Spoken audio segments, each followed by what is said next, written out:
Okay, so we've got this Stihl MS200T and we're going to go through how to remove the carburetor, clean it and reassemble it. So the first thing we're going to do is we're going to remove this airbox cover. So we've got a flat blade screwdriver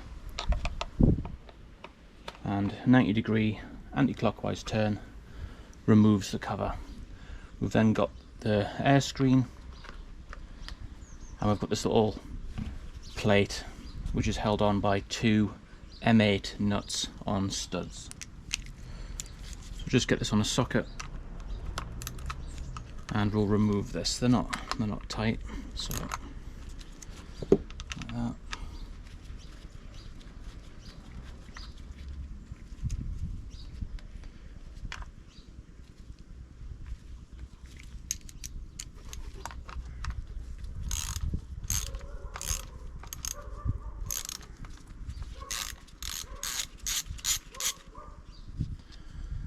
Okay, so that's the two nuts off. Now we can remove this cover, which just slides straight off. You can now see the carburetor here. We've got the choke, which is open.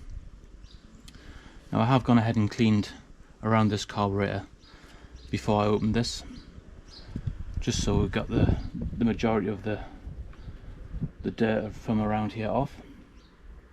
Now the next thing we want to do, got a small cover on the side here.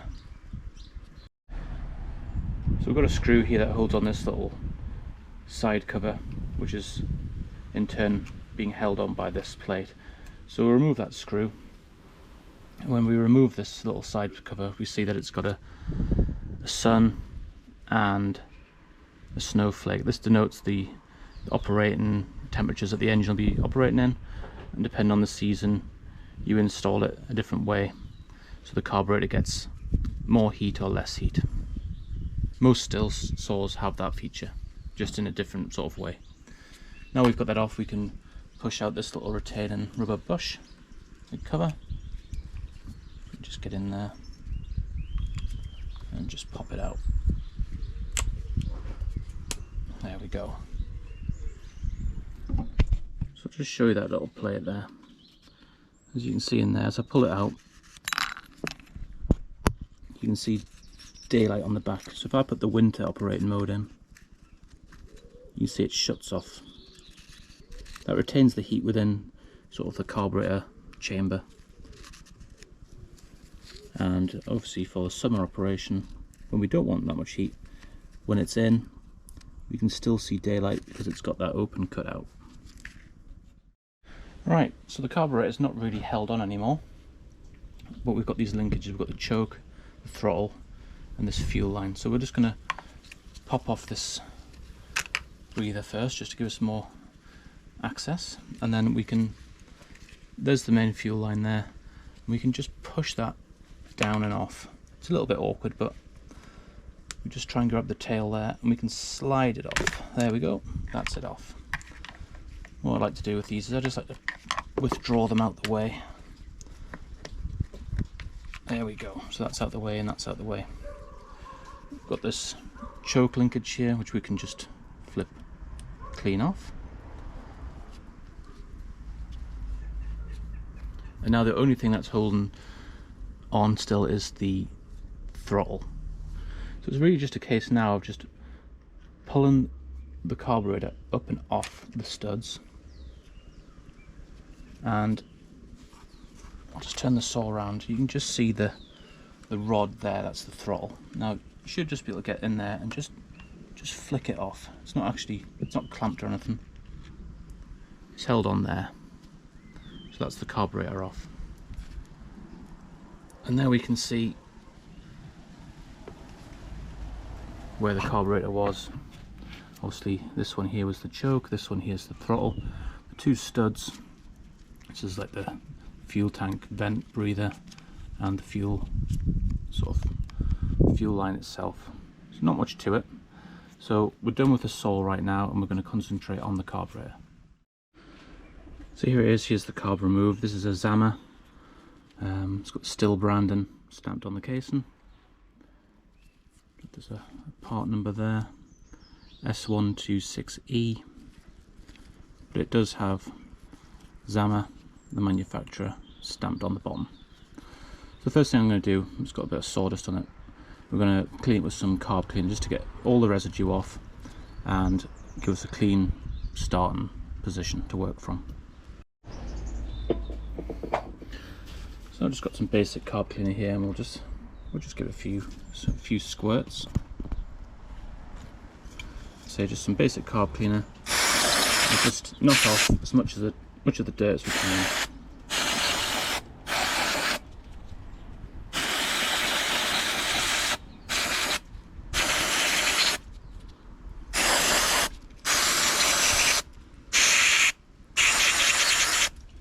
There we go. We'll put that down on a clean towel and we'll just wipe off whatever's left. So we've got most of it's on my hands now, but I've got the majority of it off. Yeah. Right, so the first thing we'll do, take this bottom cover off. Okay, so you can use either Phillips or a slot. I'm just going to use a slot drive here, and I'm just going to undo this single bottom screw.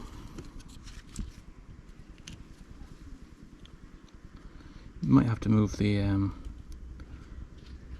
throttle lever just slightly, and that lifts up enough. Underneath we've got a little diaphragm sort of gasket, see it here, and I don't know if you can see that, but there's a lot of build up and residue here. The reason I'm cleaning this carburetor is it came in, had a few other issues with it, but it would start, but it would cut out within a few seconds. So came to the decision that the carb needed a clean, never been cleaned before, and straight away we can see a lot of residue. To me, it looks like particulate, as in like sawdust material. So the fuel might have been compromised when refueling, bad fuel. These things happen. The engine did have a split in the fuel line, so it was bypassing the fuel filter, which could accommodate for that. We have got a little screen in there, but there shouldn't be anything in here. So we'll clean the bottom here and take it from there. So again, a bit of carb cleaner, making sure that we get all these little orifice drillings and tappings, because we want to make sure we get everything. So in the fuel inlet,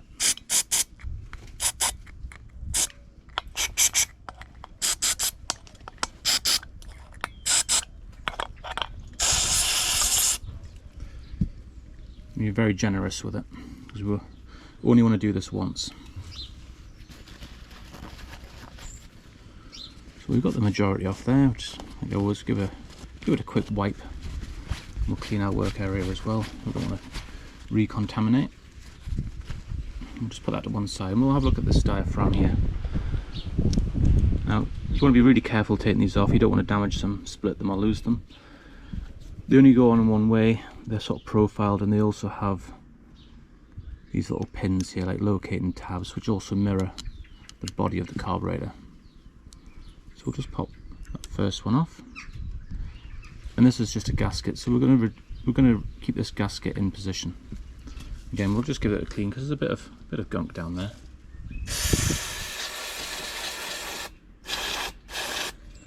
So that's it sprayed, and another wipe. We'll just clean the face of the gasket as well. Now we've got the diaphragm here. Be really careful with it. So it's got like one-way valves, and we'll just hit it quite sparingly with the carb cleaner, but I can see a lot of debris on it.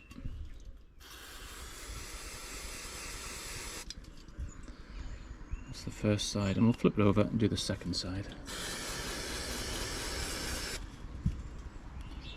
There, it's nice and clean, and we're just gonna check for any splits, tears, or anything like that.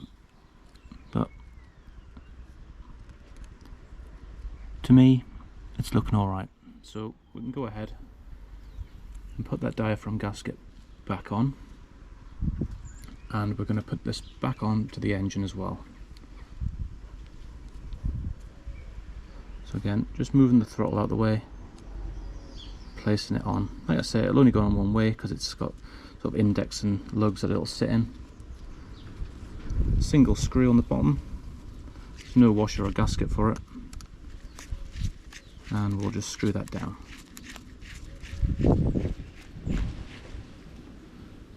And seat it nice and firmly. There we go. So that's the bottom side done. So flipped it over and we've got the top now. Now the top's held on with 4 little screws, and we've got these little rubber boots, so we're just going to pop that top one off, put that to one side. That one there is just for an adjustment. It's sort of like a locking tab so you don't go too far. It basically just limits the travel of that screw. Not that it's crucial, but we're going to clean this out as well. I want to be doubly sure that everything's clean. So carb cleaner again.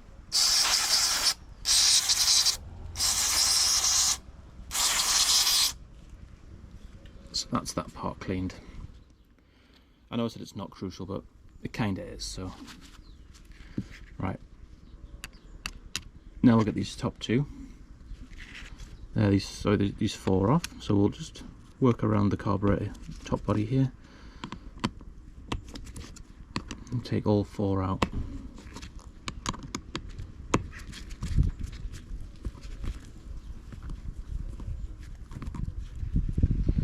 There's the first screw. There's the 4th screw. They're all off now. Now they're all off, we can remove the top cover. As it is, literally is just a top cover. And then we have another diaphragm, which is like a metering diaphragm. So we want to carefully try and peel this one off.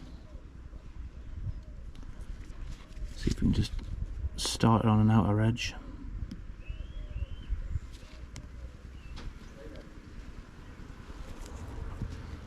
Might have to get a fine blade, like a Stanley blade, to start that off. So I've got a Stanley blade here, and we're just going to run it around the outer edge. Being really careful not to nick the gasket. Because obviously we want to reuse these. We haven't got a spare one or the rebuild kit, but it will come off. It's just pressed on, so it hasn't been off for a long time.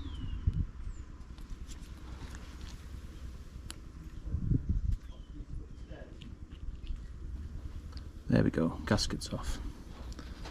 You can see inside there, the underside of that sort of metering diaphragm.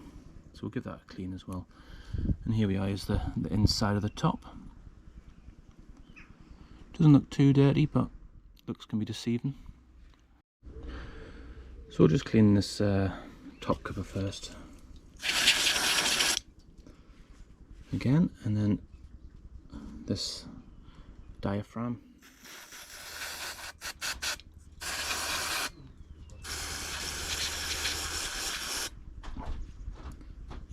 So I'll just clean both sides.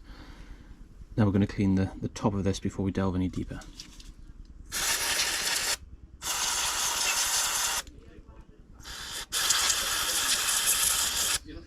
So just cleaned that with the carb cleaner. I'm just going to take this clean cloth and just go over the face, ever so careful, don't damage anything. And we'll clean off any stuck residue. Got a bit of gasket there that's stuck on, so we'll just remove that as well. There we go.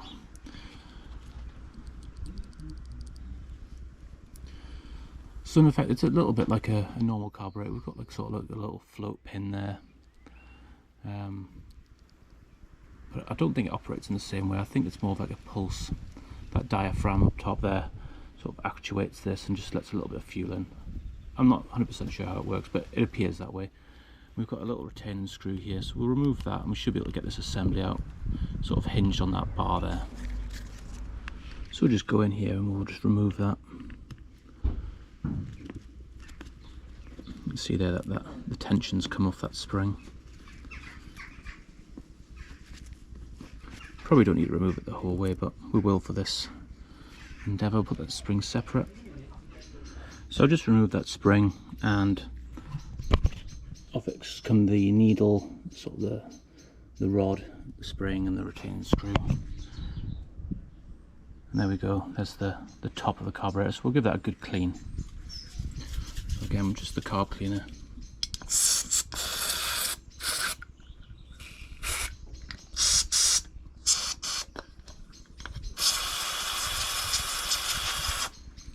Just ensuring that we get every little passageway possible. Another thing that we want to check is just the nose of the needle itself. We're just looking for any deformation, if it hasn't got a point on it still. It is sort of like a rubberized tip, but it looks good to me, so good to go back in. So pretty confident we've cleaned the majority of this carburetor really well. I'm just going to go over it one more time with the carb cleaner just to make doubly sure, and then we'll put the top plate back on and then put it back onto the carburetor, onto the chainsaw.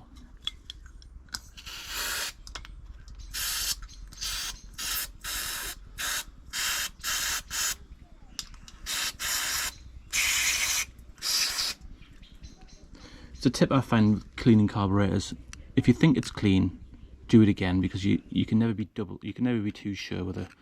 The holes are so fine that one pass sometimes just isn't enough, and a second pass just does the job. And we'll just give it a wipe to clean off the residue there, and we can start the reassembly. So we're going to start with these parts here, which went back into this section, then the diaphragm and the top cover and everything. So for installation, I'll put the screw in just partly. We're going to, with this part pointing up and over, that's sort of the dimple facing down, we're going to put the pin back in. It is tricky, so I've taken my gloves off.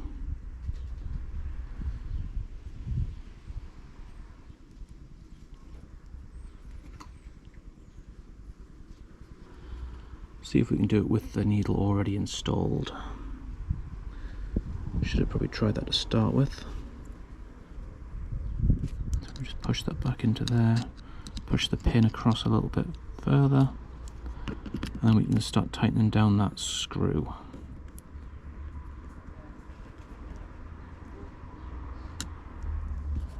There we have it. It seems to have worked there, and we'll just test the operation. So when we press that down, the little needle there moves.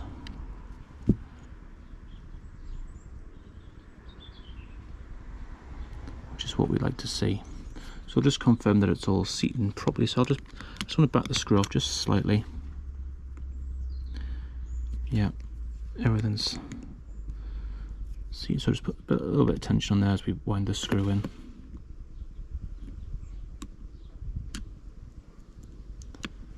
Just checking if there's different positions of tension.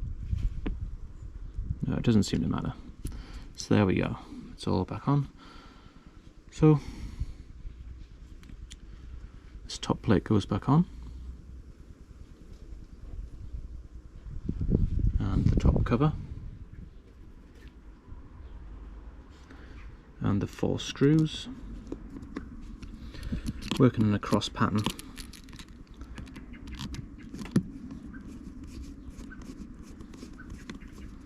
And just once around to finish them off.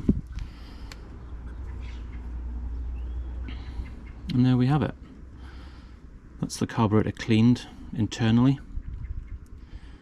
We have got these adjustment screws, but I don't think we'll be needing to adjust them. Not yet anyway. So the last thing to do is just push this boot back on. And we're good to go. So we'll start the reassembly back onto the chainsaw now. Okay, so right back at the chainsaw now, ready to install the carb back on. So we've got the throttle and the choke linkage there. We're just going to move them out of the way, and as we push the carb down the studs there, we're going to try and just push the throttle linkage back in, which it is. Now that's in, we're just going to move the choke out of the way till it seats just nicely. Once that's in, we can just pop the choke back in position there. and that's nice and secure. Just quickly test the operation of both. So we've got the throttle, which you can see down the bottom right there, which is moving. So we can see the throttle plate moving. And we've got the choke here, which is moving freely as well, which is brilliant. So now we can just put the breather, the fuel line back onto the inlet there, and the rest of it. The fuel line first. I'm just going to push the fuel line back under and past. It might need a little guidance to find its way. There we go. So there's the fuel line up. I'm just going to clean the end of it. We don't want anything going back into this carburetor. And now we can just orientate the tip there with the inlet and just feed it on. So another way of doing it is to, as you're putting it on, put the fuel line on first, then you can push the carburetor and everything back on and into position. Just another way of doing it. To be honest, whatever way you find easiest will work. And then so you just get the breather in position, and there we go. So ensuring that everything's clean, all the faces are clean, this area is pretty clean itself, everything's in position, the fuel line's on, there's no kinks in the hose going to the fuel inlet of the carburetor. We can rebuild in the reverse order. So we've got the plastic plate that goes on, but we're just going to give it a fresh wipe. Right, so once that's all wiped down, that plate, we can put the plate back in. So there's that cover going back on. It just pops into there. Got the two M8 screws that go in. We'll tighten them up. So we'll just wind them on. M8 screw, M8 nuts. There's the second one.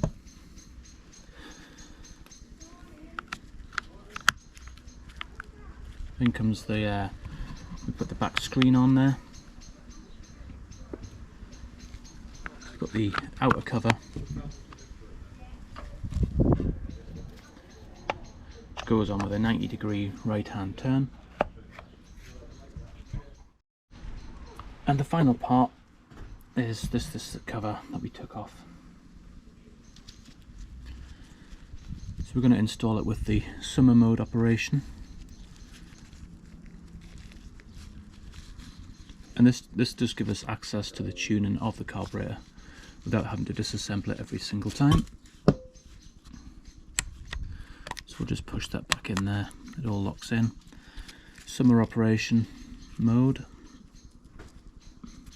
and then the screw goes in to retain all of that.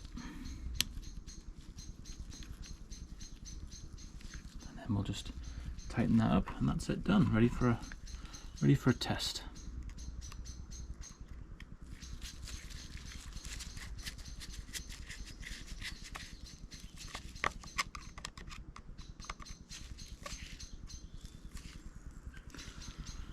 There we go.